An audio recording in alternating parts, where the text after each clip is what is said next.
Good afternoon. Thank you for coming out on this chilly day to support our Second Amendment, the right to keep and bear arms.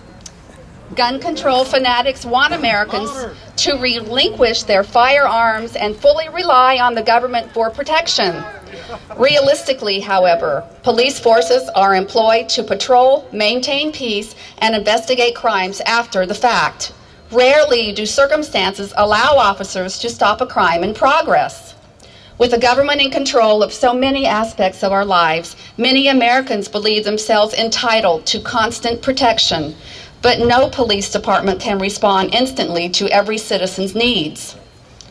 Discussing the Connecticut tragedy with friends recently, I made the comment that we have got to get guns back into our schools.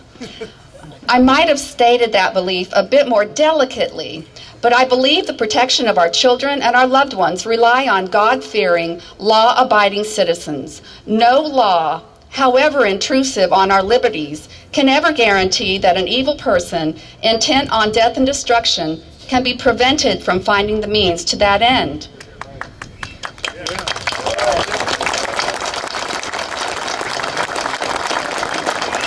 The most probable and best response possible to save lives is a law-abiding armed citizen on the scene. It may have been a teacher, an administrator, a janitor, or someone with the means that could have responded first and saved many children's lives. Dr. Susanna Huff, whose parents were killed directly in front of her during the Luby's cafeteria shooting in Texas, had this to say to Congress: "I'm not mad at the guns that did this. They didn't walk in and pull their own triggers. I'm mad at the legislators for legislating me out of the right to protect myself and my family." Dr. Huff owned a gun which she carried in her purse. At the time, it was a felony in some situations to carry a gun in your purse, so she had left it in her car.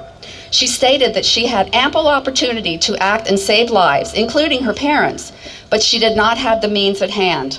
I do not want my children, my family, or my friends to be totally at the mercy of anyone intent on such evil. Taking guns from law-abiding citizens, which I believe eventually will include all guns, only assists the one willing and eager to inflict pain and death and victimize the helpless.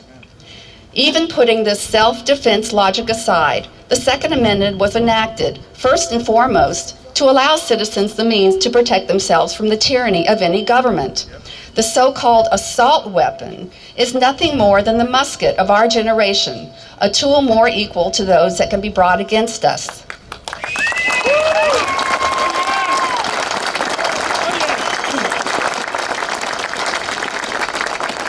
Those who would take this right from us have a saying: never let a crisis go to waste. I believe President Obama's proposed legislation and his 23 executive actions are based on this premise.